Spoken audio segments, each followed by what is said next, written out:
Welcome to our exploration of Chapter 5 in Ethics Matters. This is your Professor Joe. Today's lecture brings us into the heart of one of the most controversial and thought-provoking areas in ethics, the forms of ethical relativism. We'll focus on three key forms: ethical subjectivism, cultural relativism, and religious relativism. We'll examine their historical foundations, key thinkers, strengths, and most importantly, their limitations through real-life cases. Let's begin with ethical subjectivism, also known as individual relativism. This theory holds that moral judgments are based on personal feelings and sentiments, not on objective or universal truths. When someone says, stealing is wrong, they're not stating a fact. They're expressing how they feel, like saying, I don't like stealing. The philosophical foundations of this view can be traced to David Hume. Hume argued that reason alone cannot determine what is right or wrong. Rather, it is our passions that shape our moral judgments. As he famously said, reason is and ought only to be the slave of the passions. Jean-Jacques Rousseau took this further. He believed that morality arises from natural human compassion and our inner voice, not from external rules or institutions. According to Rousseau, trust yourself. Let the heart lead. Strengths. Ethical subjectivism honors sincerity and emotional authenticity. It respects individual moral autonomy in an age where diverse perspectives abound. Is this acceptable? It implies everyone is always morally right, even a tyrant or a murderer, as long as they sincerely believe it. It renders moral debate meaningless, just expressions of taste. It makes moral progress impossible. There's no growth, just change. It leads to social fragmentation. Without common moral ground, shared justice collapses. There are some case examples of ethical subjectivism. Say, a hate crime justified by personal belief, or a CEO using how I feel to excuse embezzlement, or a student bullying others, claiming it's not wrong in his eyes. Ethical subjectivism teaches us that feelings are important, but they cannot be the sole foundation of morality. The second form is cultural relativism. It extends the idea of subjectivism beyond the individual to society. It claims that what is morally right or wrong depends on cultural norms. Morality, like language or fashion, is socially constructed. This view was influenced by thinkers like Charles Darwin, who suggested behaviors evolve through adaptation, Herbert Spencer, who misused this to rank cultures, and Ruth Benedict, who argued that moral norms are social conventions, not universal truths. This kind of relativism encourages tolerance and discourages ethnocentrism. It promotes cultural sensitivity in global interactions. It defends cultural autonomy and identity. It supports culturally competent practice in medicine, education, and governance.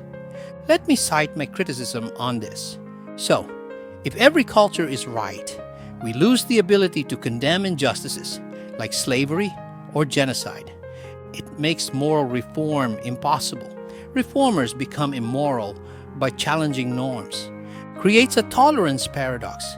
Should we tolerate intolerance? Oversimplifies cultures and silences internal dissent. Let us take a look on some case studies. Animal worship in India, sacred cows versus the starving children, honor killings in tribal societies, culture versus personal freedom and dignity. So, this is a challenging situation for ethicists. Can we allow cultural relativism while seeking balance, respecting cultures, while upholding universal human dignity? This is the third form, religious relativism, that religion has long guided morality. But religious relativism examines the ethical consequences of linking moral truth solely to divine command. We begin with divine command theory. Morality is determined by God's will. Thou shalt not kill is wrong because God commands it. Dostoevsky warned, if God does not exist, everything is permitted. But Kai Nielsen counters, if morality is simply what God says, then morality becomes arbitrary. What if different religions command different things? Some takeaways: this divine command theory provides moral clarity and purpose. It offers spiritual motivation to do good. It shows conflicting divine commands between religions. It opens up ambiguity in interpretation. What did God really mean? Each religion with their members offered biblical understanding and ended up finding scriptural contradictions. Peace versus violence. Learning from Plato, there was he called the Euthyphro dilemma.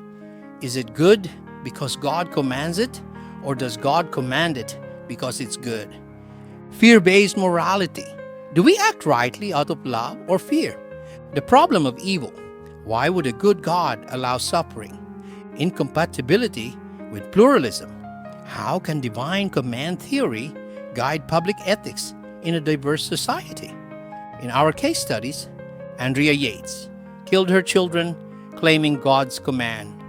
Yigal Amir assassinated Israeli Prime Minister Rabin, citing divine will. Colonialism, using religion to justify conquest and oppression. Religious relativism shows how divine ethics can inspire, but also be manipulated. Ethics grounded in divine command must be guided by reason, compassion, and justice. So, let me offer some takeaways. Ethical relativism teaches humility.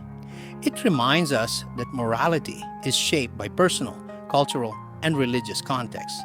But it also warns us, if everything is relative, we may lose the ability to confront evil, defend the vulnerable, or seek justice.